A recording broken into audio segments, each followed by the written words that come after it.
Φίλοι μου, γεια σας. Ακόμα ένα βιντεάκι, ελπίζω να σας βρίσκω όλους και όλες καλά. Έχει τύχει ποτέ να δείτε τη στάθμη του λαδιού να πέφτει χωρίς όμως να υπάρχει διαρροή? Ή να παρατηρήσετε καπνό από την εξάτμιση και να αναρωτιέστε τι στην ευχή συμβαίνει? Λοιπόν, σήμερα θα μιλήσουμε για κάτι που πολλοί οδηγοί αγνοούν, και συγκεκριμένα την ανεξήγητη κατανάλωση λαδιού. Και όχι, για να σας προλάβω, δεν είναι φυσιολογικό να συμπληρώνεις λάδι κάθε λίγο και λιγάκι.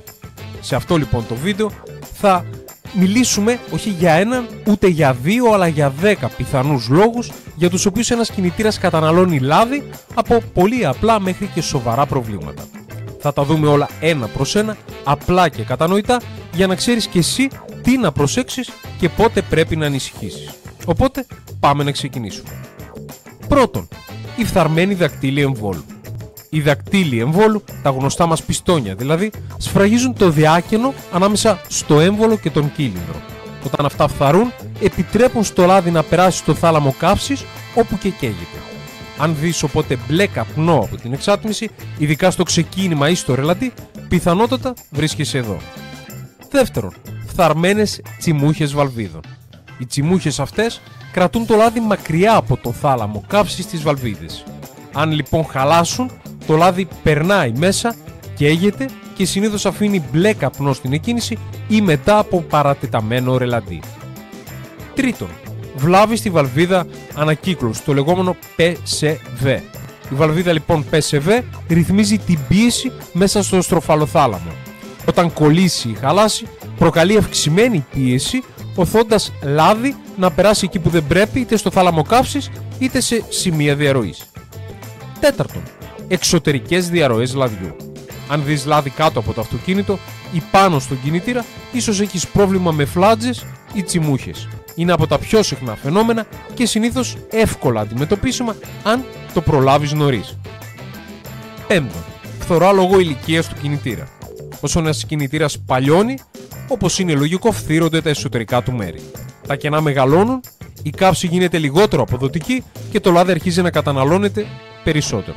Ειδικά αν έχεις πάνω από 200-250.000 χιλιόμετρα, είναι κάτι που πρέπει να παρακολουθείς. Έκτον, λανθασμένο εξώδες λαδιού. Αν χρησιμοποιείς πιο λεπτό δηλαδή λάδι από αυτό που προτείνει ο κατασκευαστής σου, τότε το λάδι περνάει πιο εύκολα μέσα από τα κενά και εντός εισαγωγικών εξαφανίζεται. Πάντα γι' αυτό το λόγο πρέπει να χρησιμοποιούμε το σωστό λάδι σύμφωνα με το ηχειρίδιο του κατασκευαστή του οχήματός μας. Έβδομον, προβλήματα στο τούρμπο. Αν έχεις υπερτροφοδοτούμενο κινητήρα, τότε η φθορά στις τσιμούχες του τούρμπο μπορεί να επιτρέπει στο λάδι να περνάει στο θάλαμο εισαγωγής και αυτό να καίγεται.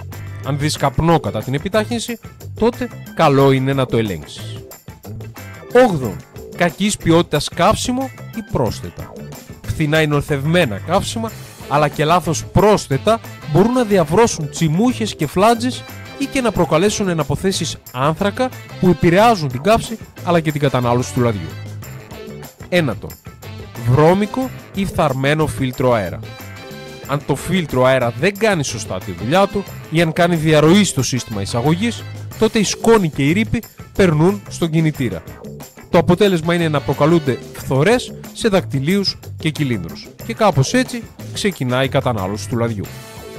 Δέκατον, λανθασμένη εγκατάσταση δακτυλίων εμβόλου. Αυτό κυρίως για ανακατασκευασμένους κινητήρες. Αν έχει γίνει πρόσφατη ανακατασκευή ή ρεκτιφιέ και οι δακτύλοι δεν μπήκαν σωστά, τότε δεν σφραγίζουν όπως πρέπει. Το αποτέλεσμα, λάδι περνάει στο θάλαμο καύσης και χάνεται χωρίς να το καταλάβεις, μέχρι να χρειαστείς λίτρο κάθε 1000 χιλιόμετρα. Το λάδι, όπως είπαμε και σε προηγούμενα βίντεο, είναι το αίμα του κινητήρα μας και η κατανάλωσή του δεν είναι ποτέ φυσιολογική αν αυτή γίνεται συστηματικά.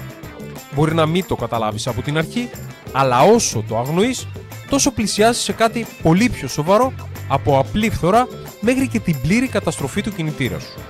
Οπότε, αν παρατηρήσεις ότι χρειάζεται να συμπληρώνεις πολύ συχνά λάδι ή δεις καπνό, πήγαινε το αυτοκίνητό σου για έλεγχο. Μπορεί να σε σώσει από μια πολύ άσχημη και ενδεχομένως πολύ ακριβή έκπληξη, παύλα εμπειρία. Αυτά φίλοι μου και σήμερα από μένα, και αν σου άρεσε το βίντεο, κάνε like, άφησε ένα σχόλιο λέγοντάς μας την εμπειρία σου και φυσικά μην ξεχάσεις να κάνεις εγγραφή για να παρακολουθείς ό,τι καινούριο ανεβαίνει. Μέχρι λοιπόν το επόμενο βίντεο, σας εύχομαι να είστε όλοι και όλες καλά και να οδηγείτε με ασφάλεια.